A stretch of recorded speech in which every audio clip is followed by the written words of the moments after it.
110 விதியின் கீழ் ஒரு அறிக்கையை இந்த அவையிலே நான் அறிவிக்க விரும்புகிறேன். நம் இந்திய நாடு விடுதலை அடைந்து 75 ஆண்டுகளை கடந்துவிட்டது. பல்வேறு மொழிகள், இனங்கள், பண்பாடுகள், பழக்க வழக்கங்களை கொண்டுள்ள மக்கள் வாழும் நம் இந்திய நாட்டில் இந்த மக்களுக்கென்று அதை பாதுகாக்கின்ற அரசியல் சட்ட உரிமைகளும் உள்ளன. இத்தனை வேறுபாடுகளையும் கடந்து நம் அனைவரும் ஒற்றுமையாக வாழ்கிறோம். நம் நாட்டு மக்களின் நலன்களை போற்றி பாதுகாக்கின்ற வகையில் அதற்கான அரசியலமைப்பையும் நிர்வாக அமைப்பையும் அண்ணல் அம்பேத்கர் அவர்கள் தலைமையில் உருவாக்கியவர்கள் ஒற்றைத்தன்மை கொண்ட நாடாக இல்லாமல் கூட்டாட்சி கருத்தியலை, நெறிமுறைகளை கொண்ட மாநிலங்களின் ஒன்றியமாக உருவாக்கினார்கள் என்பதை இம்மாமன்ற உறுப்பினர்கள் அனைவரும் அறிவார்கள்.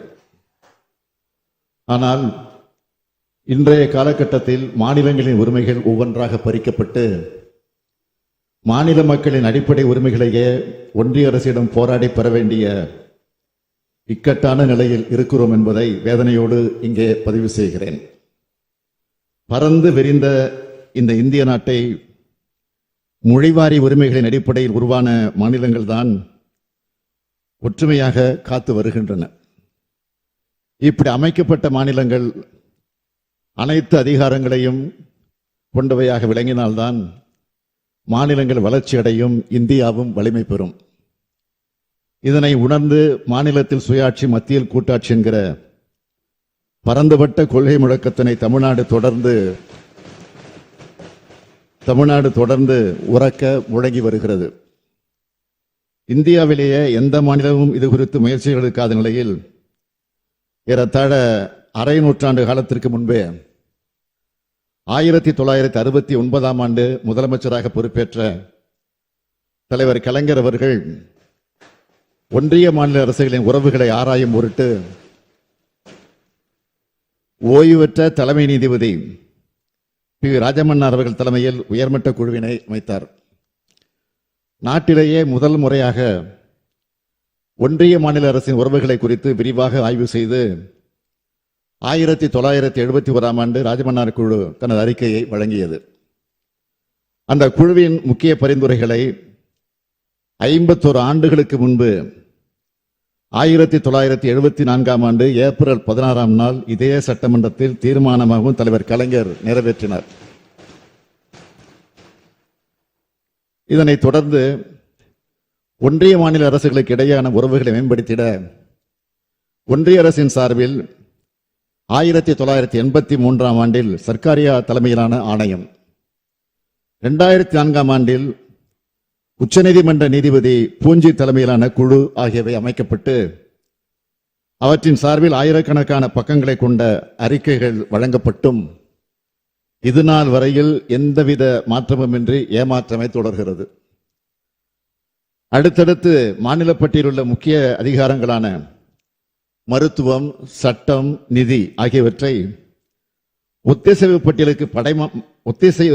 ஒத்திசை பட்டியலுக்கு மடைமாற்றம் செய்யும் பணிகளை விரைவாக இன்றைய ஒன்றிய அரசால் மேற்கொள்ளப்பட்டு வருகின்றன.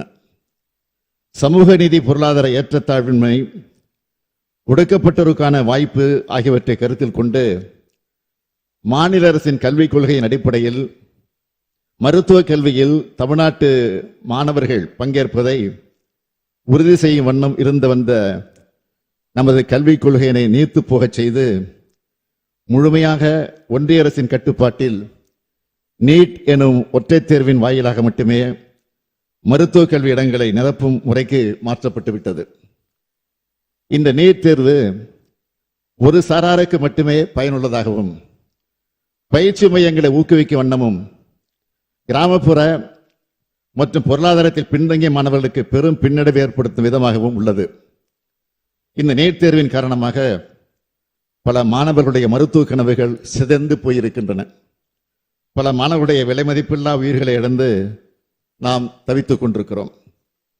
கடந்த ஒரு நூற்றாண்டுக்கு மேலாகவே நாட்டிலேயே தலைசிறந்த மருத்துவர்களை தொடர்ந்து உருவாக்கி வரும் தமிழ்நாட்டில் உள்ள மருத்துவமனைகளை நோக்கி நாட்டின் பல்வேறு பகுதிகளில் மட்டுமின்றி பல உலக நாடுகளிலிருந்தும் உயர்தர சிகிச்சை பெற மக்கள் வருகை புரிந்த வண்ணம் இருக்கிறார்கள் என்பதை நான் சுட்டிக்காட்ட விரும்புகிறேன்.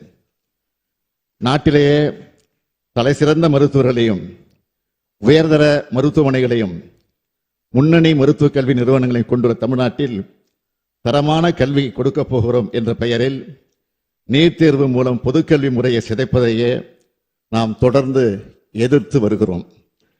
இந்த நீட் தேர்வால் ஏற்பட்டுள்ள இன்னல்களை களையும் விதமாக இந்த சட்டமன்ற பேரவையால் நிறைவேற்றி அனுப்பி வைக்கப்பட்ட சட்டத்துக்கு ஒப்புதல் மறுக்கப்பட்டுள்ளது.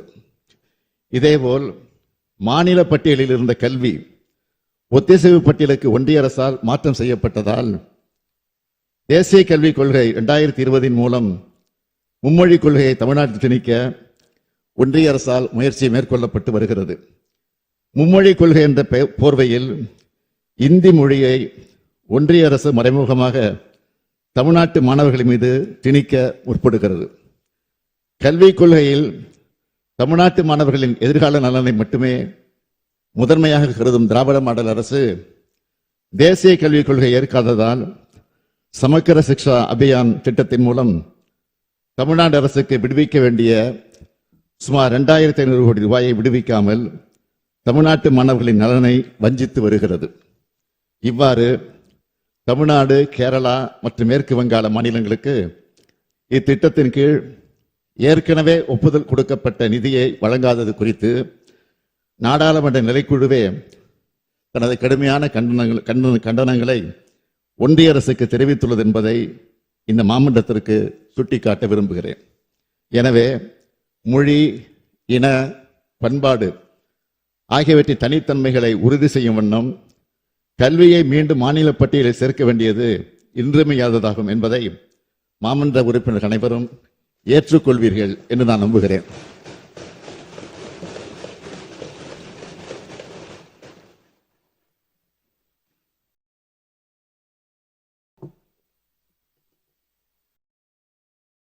பேரவைத் தலைவர் அவர்களே, ஒன்றிய நிதிக்குழுவின் பரிந்துரையின் அடிப்படையில் மாநிலங்களுக்கு பகிரப்படும் நிதியானது தமிழ்நாடு போன்ற பொருளாதாரத்தில் முன்னேறியுள்ள மாநிலங்களின் பங்களிப்பிற்கு ஈடா அல்லாமல் குறைவாக பகிரப்படுகிறது என்பதை இம்மாமன்ற உறுப்பினர்கள் அனைவரும் நன்கு அறிவீர்கள். சரக்கு மற்றும் சேவை வரி அறிமுகப்படுத்தப்பட்ட போது அதன் அறிமுக நிலையிலேயே தன்னுடைய எதிர்ப்பை பதிவு செய்த மாநிலங்களுள் தமிழ்நாடும் ஒன்று. எனினும் பொருளாதாரத்தில் முன்னேறிய மாநிலங்களின் கருத்துக்கள் எல்லாம் புறந்தள்ளிவிட்டு நடைமுறைப்படுத்தப்பட்ட சரக்கு மற்றும் சேவை வரி உற்பத்தி துறையில் சிறந்து விளங்கும் தமிழ்நாடு உள்ளிட்ட பல மாநிலங்களுக்கு மிகப்பெரிய வருவாய் இழப்பை ஏற்படுத்தி உள்ளது. மிக முக்கியமாக மாநிலங்களின் வருவாய் ஈட்டக்கூடிய அதிகாரம் பறிக்கப்பட்டிருக்கிறது. இந்தியாவின் 2வது பெரிய பொருளாதாரமாக விளங்கி ஒன்றிய அரசின் வரி வருவாயில் பெரும் பங்களிப்பை தமிழ்நாடு தரும் போதிலும் நாம் பங்களிக்கக்கூடிய ₹1 வரியில் 29 பைசா மட்டுமே நமக்கு நிதி பகிர்வாக அளிக்கப்படுகிறது. இது மிக மிக குறைவு. இயற்கை சீற்றங்களினால் தமிழ்நாடு பாதிக்கப்பட்ட போதெல்லாம் கூட உரிய இழப்பீடுகள், தகுந்த ஆய்வு மற்றும் அளவீடுகள் செய்த பின்னரும் பலமுறை வலியுறுத்தியும் வழங்கப்படவே இல்லை. இந்த நேரத்தில் இந்திய அரசமைப்பு சட்டத்தை வடிவமைத்து தந்த அண்ணல் அம்பேத்கருடைய கருத்தை இந்த மாமன்றத்தில் பதிவு செய்ய விரும்புகிறேன். Both the union and the states are created by the Constitution. Both derive their respective authority from the Constitution. The one is not subordinate to the other. It is its own field, and the authority of one is coordinate with that of the other. மாண்புமிகு பேரவைத் தலைவர் அவர்களே, ஒன்றிய அரசின் வழிகாட்டுதல்படி மாநில அரசின் தீவிர மக்கள் தொகை கட்டுப்பாடு விழிப்புணர்வு நடவடிக்கைகள் மூலம் பிறப்பு விழுக்காடு கட்டுப்படுத்தப்பட்டு சீரமைக்கப்பட்ட நிலையில் அதனை தண்டிக்கும் விதமாக 2026 ஆண்டு நடைமுறைப்படுத்தப்பட கருதி இருக்கக்கூடிய நாடாளுமன்ற தொகுதியில் மறுவரையினால் தமிழ்நாட்டின் பிரதிநிதித்துவம் வெகுவாக குறைக்கப்படக்கூடிய அபாயம் ஏற்பட்டுள்ளது. இவ்வாறு கூட்டாட்சி கருத்தியலுக்கு எதிராக ஒன்றிய அரசு நடந்து கொள்ளும் போதெல்லாம் அதற்கு எதிராக தமிழ்நாடு தொடர்ந்து எதிர்வினை ஆற்றி வருகிறது. இந்த பிரச்சனைகளை குறித்து மக்கள் மன்றத்தில் விரிவாக எடுத்து கூறி தேவைப்பட்டால் சட்டமன்றத்தில் அதற்குரிய தீர்வை எட்டுவதற்கு உரிய சட்டங்களை ஏற்றிடவும் நாம் என்றும் தயங்கியதே இல்லை. இன்னும் குறிப்பாக சொல்லப்போனால் நாம் இயற்றிய சட்ட முன்வடிவுகள் மீது உரிய ஒப்புதல் வழங்காமல் காலம் தாழ்த்திய தமிழ்நாடு ஆளுநருடைய செயலை எதிர்த்து உச்சநீதிமன்றம் வரை சென்று வழக்கு தொடுத்து சமீபத்தில் தமிழ்நாடு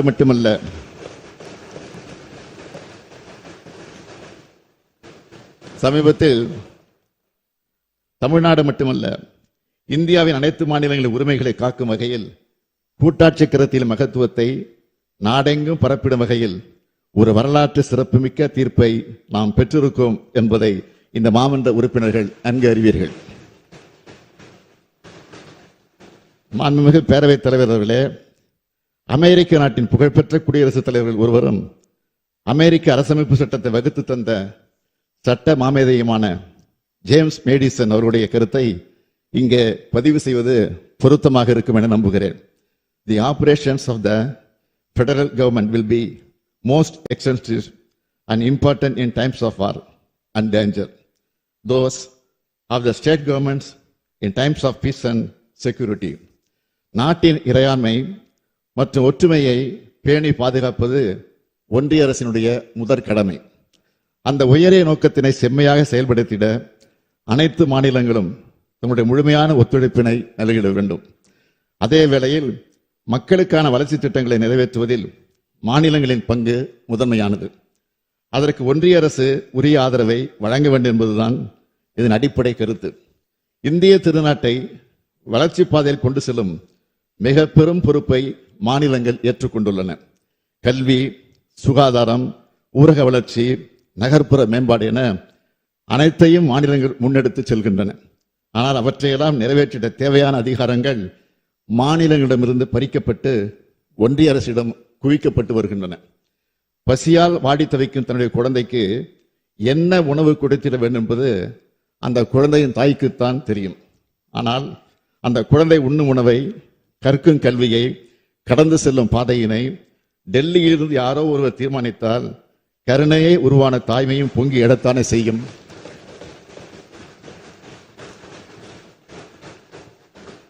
தொடர்ந்து மாநிலங்களின் உரிமை பறிக்கப்பட்டு வரும் இந்த இக்கட்டான சூழலில் கூட்டாட்சி கருத்தியலை வலியுறுத்தும் வகையிலும் ஒன்றிய மாநில அரசின் உறவுகளை அதற்குரிய கொள்கைகளை மேம்படுத்திடவும் இந்திய அரசியலமைப்பு சட்டத்தின் விதிக்கூறுகள், நடைமுறையில் உள்ள சட்டங்கள், ஆணைகள் ஆகியவற்றை அனைத்து நிலைகளிலும் ஆராய்ந்து மறு மதிப்பீடு செய்திடவும் மற்றும் அதற்குரிய நடவடிக்கைகளை அரசுக்கு பரிந்துரை செய்திடவும் உயர்மட்ட அளவிலான குழு ஒன்றினை அமைப்பதென்று மிக மிக அவசியமாக வந்திருக்கிறது.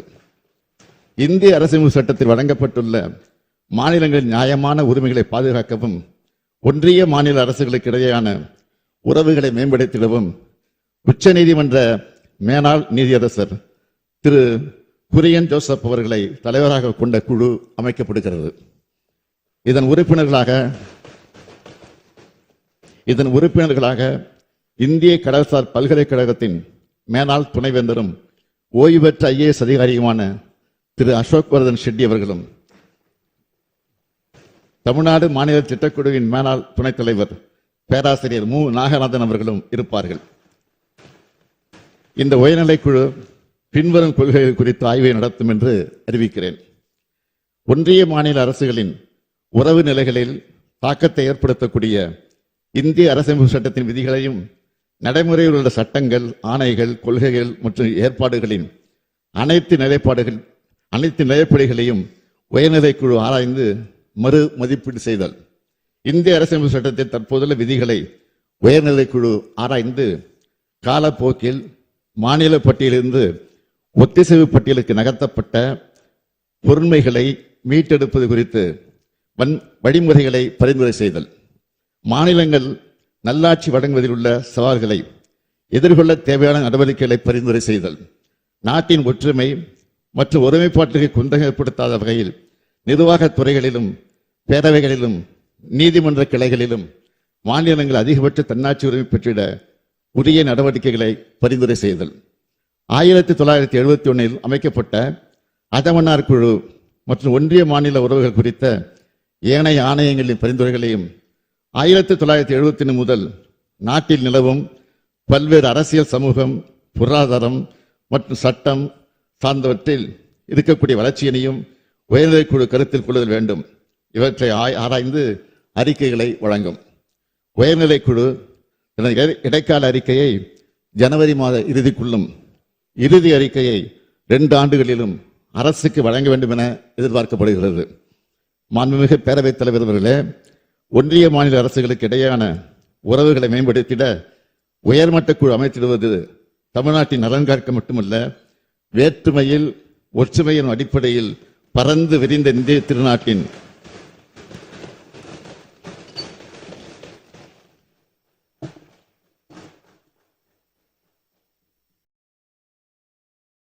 வேற்றுமையில் ஒற்றுமை என்னும் அடிப்படையில் பரந்து விரிந்த இந்திய திருநாட்டின் அனைத்து மாநிலங்கள் உரிமைகளை காத்திடவே நாம் இன்று இந்த முயற்சியை முன்னெடுத்திருக்கின்றோம்.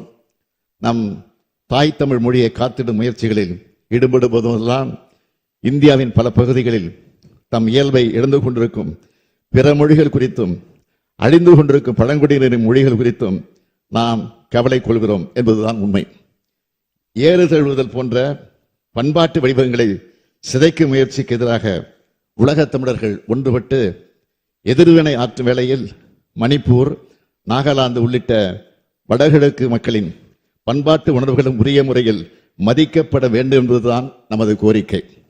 தமிழ்நாட்டின் கடைகோடி கிராமங்களுக்கும் என்ன தேவை என்பதை உணர்ந்து அதற்குரிய நலத்திட்டங்களை நிறைவேற்றும் உரிமையும் அதற்கான உரிய நிதி ஆதாரமும் தேவை என்ற கருத்தை வலுவோடு நாம் முன்வைப்பது இந்தியாவின் கேரளா, தெலுங்கானா, கர்நாடகா போன்ற மாநிலங்களுக்கும் பொருந்தி வருவதை அனைவரும் உணர்வார்கள். மாநிலங்களுக்கு உரிய அதிகார பகிர்வு மற்றும் நிதி பகிர்வை நாம் வலியுறுத்துவது தமிழ்நாட்டின் நலன் கருதி மட்டுமல்ல, பரந்து விரிந்த இந்திய திருநாட்டில் உள்ள குஜராத் முதல் வடகிழக்கு மாநிலங்கள் வரை, காஷ்மீர் முதல் கேரளம் வரை அனைத்து மாநிலங்கள் நலன் கருதியே நாம் நம்முடைய வாதங்களை முன்வைக்கிறோம். மாநில சுயாட்சி குறித்த விவாதங்களில் முதல் குரல் என்றுமே தமிழ்நாட்டில் இருந்துதான் ஒலிக்க தொடங்கும். அந்த வகையில் இன்றைய காலகட்டத்தில் மக்களாட்சி கருத்தியலை சூழ்ந்திருக்கும் கருமேகங்களுக்கிடையே தெளிவான ஒளி பாய்ச்சிட காலம் நம்மை அழைக்கிறது. தேவை எழும்போதெல்லாம் நாட்டிற்கே வழிகாட்டும் தமிழ்நாடு இந்த முறையும் தன்னுடைய வரலாற்று கடமையை நிறைவேற்றிட முன்வருகிறது. வளம் செழிக்கும் மாநிலங்களே வலிமையான நாட்டில் உருவாக்கிடும் என்ற தெளிவோடு பேரறிஞர் அண்ணா காட்டிய வழியில் முத்தமிழறிஞர் கலைஞர் முன்வைத்த மாநிலத்தில் சுயாட்சி, மத்தியில் கூட்டாட்சி எனும் முழக்கத்தினை செயல்படுத்தி மக்களாட்சி தத்துவத்தினை இந்திய திருநாட்டில் முழுமையாக மலரச் செய்வோம். நன்றி, வணக்கம்.